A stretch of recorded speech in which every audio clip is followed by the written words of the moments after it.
we have to assume that the race director never looks at things like where cars are as to when they throw a virtual safety car. Well, there you go. You can say that, I can't. Of course he does. Are you telling me that Max was dealt a fair deal? Was he dealt a fair deal when the red flag came out? Qualifying. 7 cars later? Come on, David, don't be stupid. You know the gods are in Lando's hands. They want Lando to win this championship, but he's not going to because Max has outfoxed them. That's it. Hello and welcome to Formula for Success. I'm David Coulthard, and with me today is the man who knows that life is too short to play it safe, especially when it comes to trusting a fart. It's Eddie Jordan. Oh, I should never have said that at the time, you know. But there are other parts to that thing, which is you must never pass a toilet. I don't need to go any further than that. So, ladies and gentlemen, I'm going to have a little growl because it's DC, love being with DC. And on the back, we've had some unbelievable races this year. So here's a growl for in 2024. We're not over yet, but at the same time, a little growl. Arrgh! DC. Well, you've got the growler there. You got the growler. I wish I had a bigger growler. All right, EJ, today we're diving into our vision for the future of Formula One and discussing the changes we believe would take the sport to the next level. Let's explore our ideas for improving the racing experience, enhancing competitiveness and boosting fan engagement. For example, we can reintroduce some classic elements that made F1 truly great, such as the thrilling sound of the old V8 and V10 engines. Those powerful engines not only provided incredible performance, but also delivered that unforgettable roar that fans loved. So let's get into it. So here's some potential ideas. And the first one being exactly that, bring back the V8 or the V10 engines. The benefit, of course, would be unbelievable sound, and that really had resonated with the fans. My God, when you were at a race, and let's say you were at Silverstone, and even if you were not inside the grid and you were outside and you were on the grandstand, and the race started, and those V10s, I can promise you, the ground shuddered. It absolutely moved underneath you. Such was the element of the power transmitted to the noise, to the sound, to the surface. It just absolutely went through your body. It was sex on wheels. And that's what motor racing was for me. And that's what I enjoyed so much. We're too cowardly. Will we ever get back to the V10s? Probably not. And the second little thing which is married to that, which makes such a difference. I mean, these cars, and let's be fair to Lewis and to Max and Lando and what they're doing, unbelievable jobs with these cars. But they're tractors. They are tractors. They're 1,000 kilograms, massively overweight. They're just ridiculous cars to have anyone near them. And as far as I'm concerned, shame on the regulations, shame on the organisers, and shame on the people who have Formula One deeply buried in their soul, because they've allowed this sport, in my opinion, to go to a step that may never come back from here, and I absolutely hate them for it. Oh my God, I tell you what, I wish I hadn't given you the soapbox to stand on there for a moment. You sounded like a politician. But it's true, isn't it, David? Shame on them, shame. Well, look, here's my take on that particular question. I loved racing. I started with V10s, went to V8s. I love that era. I don't feel I've missed anything in terms of a life experience driving with hybrids. I'm concerned about the 50-50 split between internal combustion engine and the electrical energy deployment that we'll see in 26. But got to have an open mind. You know, you can't write these things off until you've actually seen how it delivers. But I think that we certainly, of our generation, would say that bringing back the V8s, V10s would be welcome. So we move on to the next thing, or you got another rant? Well, I'm coming down off my soapbox. No, okay. The rant there. Well, whilst you get... So cars are too heavy, and they're not noisy enough, and they're not sexy enough. So I rest my case. Okay, well, just to be factually correct, the cars are about 800 kilos, they're not 1,000. You added 200 kilos. Because I'm entitled to do that. You do. You round up, don't you, a lot? Usually when it's in my favour. Yeah, indeed. Okay, No. so moving on to the next potential idea. It is to scrap DRS. Now, we've just witnessed recently the Grand Prix in Brazil, all in damp, wet conditions, and of course no DRS, and it was a brilliant race. So I personally feel that very often DRS is overly effective in allowing people to overtake. And there used to be a real anticipation of pulling off an overtake and getting an opportunity to do so. So I'd definitely be in favour in reducing the effect of DRS. Anything that's contrived, anything that's false, anything that is put in the place of the story being unfolded in a true, dramatic and honest, correct way, in my opinion, is false. DRS is fundamentally false. It's false. We saw an outrageous race in Brazil. Let's assume Lando goes off. Let's assume he gets the jump at the start of the race. Let's assume Lando leads off the line. Lap 3, he hasn't quite broken the 1 second mark. And it can't be Oscar Piastri, but let's say it can be anyone else. Let's say it's Leclerc, is close enough to him. And he's got the DRS and he comes bounding up the hill, and suddenly, bang, and he's through. He's through. For me, that's not the fight. That's not a fight. That's like having a boxer with one hand tied behind his back for that particular moment. And it's an unfair advantage, isn't it? I mean, he hasn't got all the facilities and all of the talents that he has in his body to be able to defend himself. So I'm of the opinion, if you can't do it fairly and squarely, which is what we all had to do in your day, David, why punish a good driver in just giving up a spot because that stupid rule DRS is in play? I'm not in favour of it. I'm really sorry. Old-fashioned. Call me what you like. No, I agree with you. I think that I would like to see passes being, as they've always been, based on getting your car close enough to pick up the slipstream. But anyway, right, moving on, and maybe we'll keep it a bit more focused on our answers here. We've got quite a few different potential improvements to Formula One. I'm going to assume you would agree with this one, which is to reduce the downforce and the weight. I would definitely say reduce the weight. You know, the cars were 605 when I raced, 630, I believe, in the first KERS era.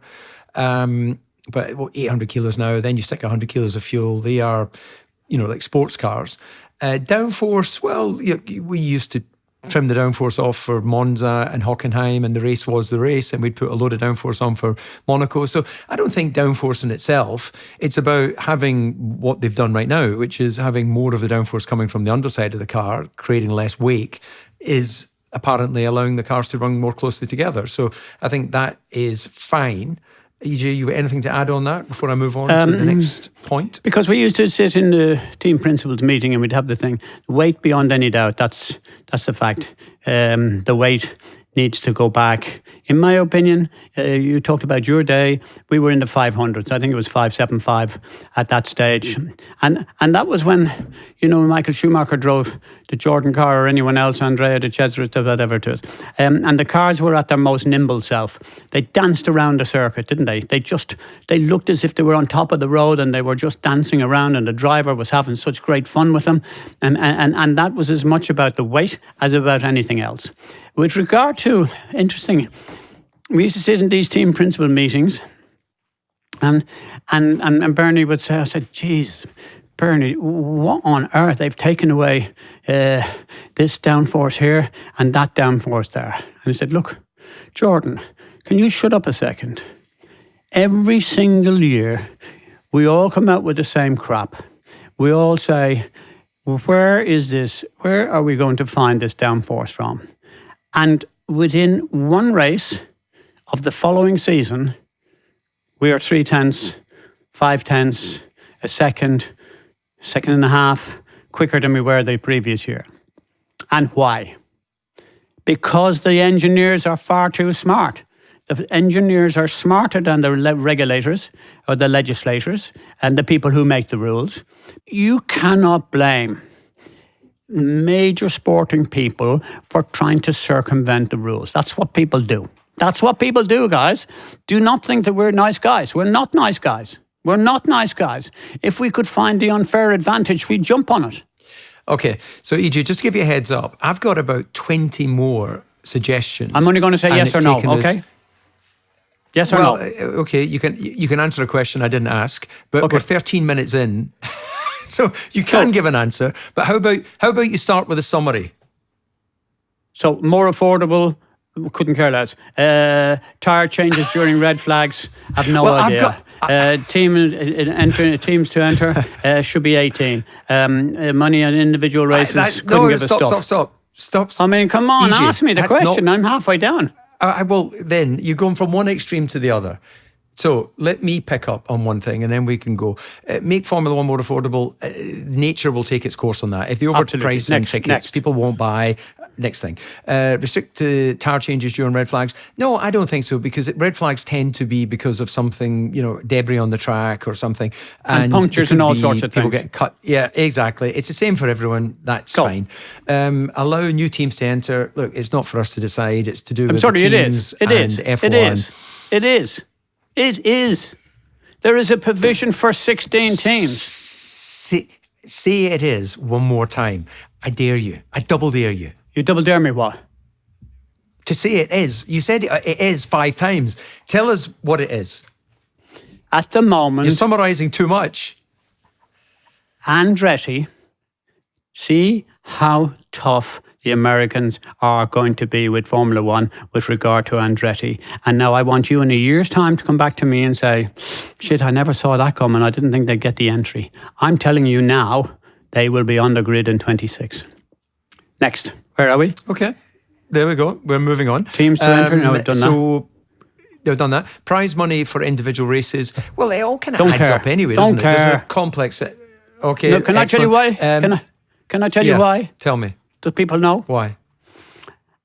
Do people know why do people realise why we do not get prize money until at the very end of the season? It's a very clever deal that Bernie did with the British government, HMRC, that no money is paid out and there's no prize fund and there's no allocation of funds, because whatever money is calculated, it's calculated on the position that they are in the championship and where they are in the constructors and in the manufacturers. So the money is paid and the HMRC then apply the normal routine tax burden on that person. So in other words, the tax element is not going outside the jurisdiction of where the instigation of the championship started from, which is Britain, and which is where this championship was formed. It was a massively clever thing by Bernie, and otherwise, every country, we'd be lining up in Brazil saying, oh no, I didn't earn 2 and 6, I earned £2 and 5 pence. And then they'd have to go and calculate new. Forget it, David, there's none of that. You've never had to do that in your lifetime. You paid your taxes at the end of the season. Yes, correct. All right, moving on. Excellent. Thank you for that enlightenment. So next one could be no pitting under virtual safety car. I think it's kind of found its natural place now, where the luck of where the safety car comes out is the luck of the racing gods. We have to assume that the race director never looks at things like where cars are as to when they throw a virtual safety car. Well, there you go. You can say that. I can't. Of course he does. Are you telling me that Max was dealt a fair deal? Was he dealt a fair deal when the red flag came out qualifying? 7 cars later? Come on, David, don't be stupid. You know the gods are in Lando's hands. They want Lando to win this championship. Well, he's not going to, because Max has outfoxed them. That's it. And there is our little teaser for the socials. Thank you, EJ. Reschedules, reevaluate it. Well, look, I don't know if it's true. I think that sometimes the racing gods just the red flag was wrong. It was a mistake. Well, he fucked up, didn't he? Well, look, EJ, there's things in my career that were done that on the benefit of hindsight, and I've shared this on the podcast before, where I was kicked out of qualifying during qualifying in Monaco. And then after they went, yeah, we'll not do that again. Well, meanwhile, the cost to me emotionally, place on the grid, poor David. all this. Well, look, there you go. I'll pay for my counselling, and clearly you're not going to chip in. But you probably had some beautiful darling mopping your brow and saying, "Come with me, sweetheart. I will bring you into the pleasure dome." What goes on in your mind is like, Jesus. I want to know what kind of a pleasure dome you were in. Right, moving on. Reevaluate the race schedule. I actually would like a better layout of the race weekend. I enjoyed personally when we had Friday qualifying and then Saturday qualifying. It gave consequence to those days. It was really newsworthy rather than going Friday. We don't really know what strategy people are running. So the simple way of making sure you don't have like dry qualifying Friday and then a wet qualifying Saturday and nobody goes out is make it a combination of the two qualifying days. Amalgamate the times. So I think that would improve the Grand Prix weekend. Otherwise, I like the Grand Prix. It should be physically challenging, mentally challenging, anything from an hour and 20 minutes to 2 hours, depending on the race. So I'm all happy with that. EJ, you got anything, any bugbears over a Grand Prix David, schedule? You haven't mentioned the sprint races, which for me are a complete con, a complete sham, do nothing for me, and I haven't seen a decent one yet. I think it's time We've had it, we've seen it. Make sure those sprint races are for the rookies coming through, but for the main drivers, absolutely shambolic. Okay, I'm not against it being used for rookie drivers. Of course, a rookie getting in a McLaren gets an advantage over a rookie getting in a Haas, but that's the luck of the racing dice, isn't it? So anyway, let's see. I suspect the sprints will be around because there's a revenue generator for Formula One. The circuits pay extra to have a sprint race. Where's the revenue generator? I always like revenue generators. Okay, well, if you take the lolly out of your mouth when you're talking, it makes it easier for our listeners. So the revenue generator is my generator have a sprint isn't race, time to go 24/7 in my bedroom. So keep churning out the coins. Okay. So the if you have a sprint race, you pay additional fee to Formula One. So you have your commercial rights fee, and if you have a sprint, you pay extra. Oh, okay, I didn't know that. Yeah, well, there you go. You do now. That's why you should always listen. And so, how many more? We've got one. So we got one in. We got another one in Vegas and one in Qatar. Is that correct? Oh yeah, got two left. I actually.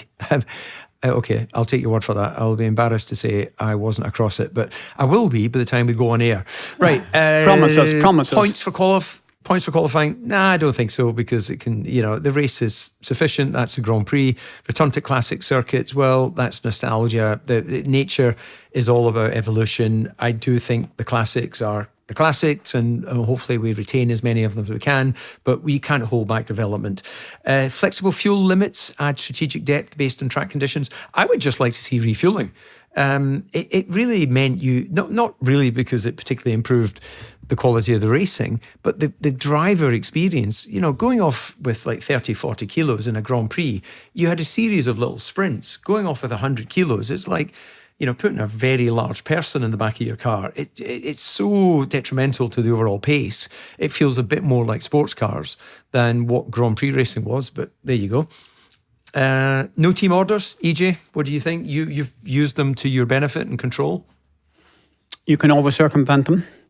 I have not come up, or someone hasn't shown me a way that I couldn't or wouldn't be able to do it. Skullduggery was very much a necessary part of how Jordan operated, and 99% of the teams at that particular time. Could you imagine telling Flavio that there's no team orders? I mean, he'd break his heart laughing at you because he said, "What a dickhead! He has no idea what's going on in this business."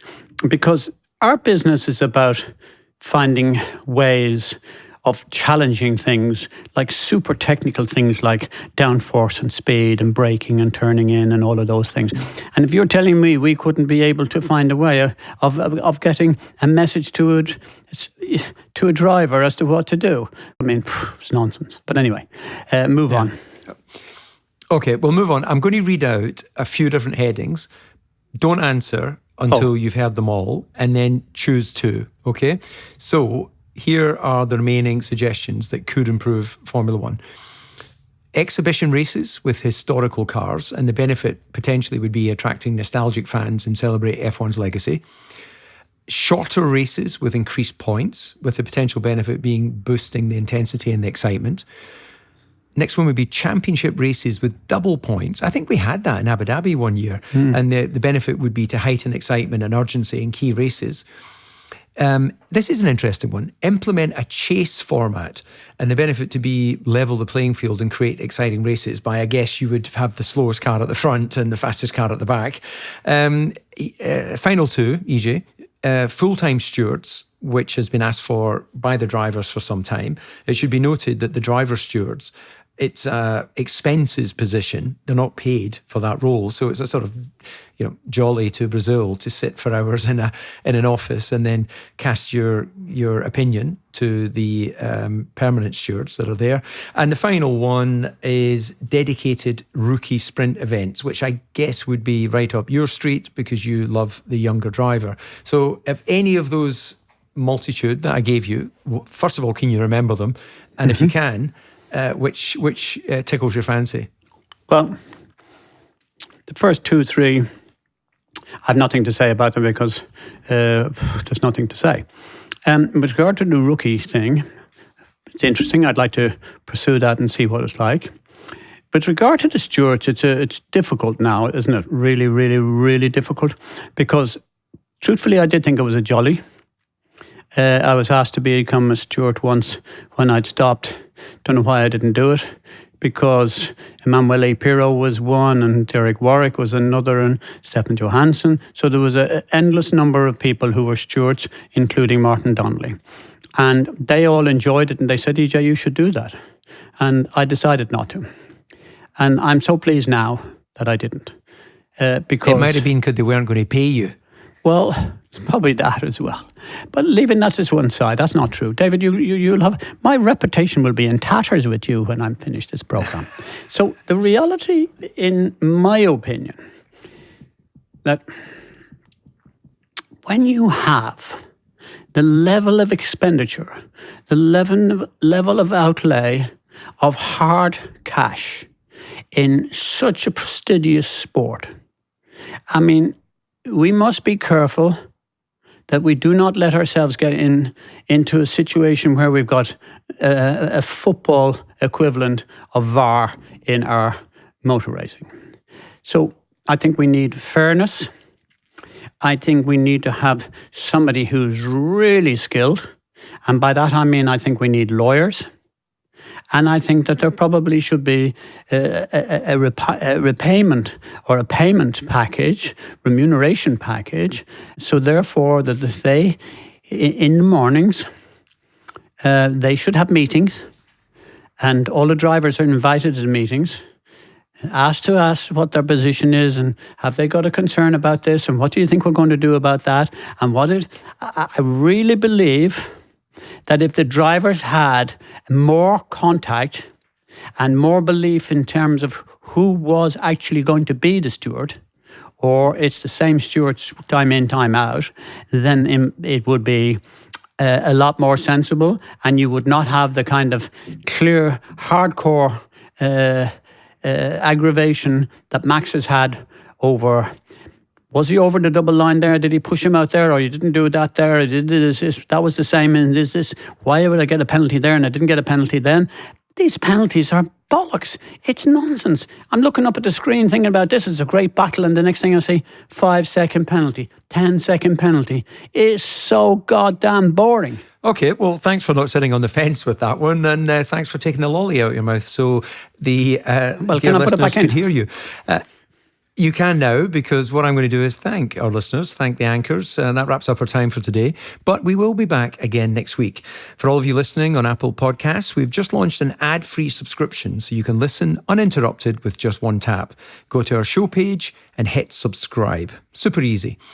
If that's not enough and you want all the trimmings, bonus episodes where we answer all your questions, your chance to join one of our future podcast recordings, plus ad-free listening and access to Eddie's secret FFS Club playlist Just head to ffs.supportingcast.fm to sign up now. Remember, you can get in touch with us on social media at F1 for Success and send your questions in to ffs@whisper.tv. EJ, stick the lolly in your mouth and say goodbye to our listeners. No, it would interfere with my growl. But let me please tell you out there, the one to have is the Coca-Cola one. It's just to die for. At that stage, Other lollipops are available.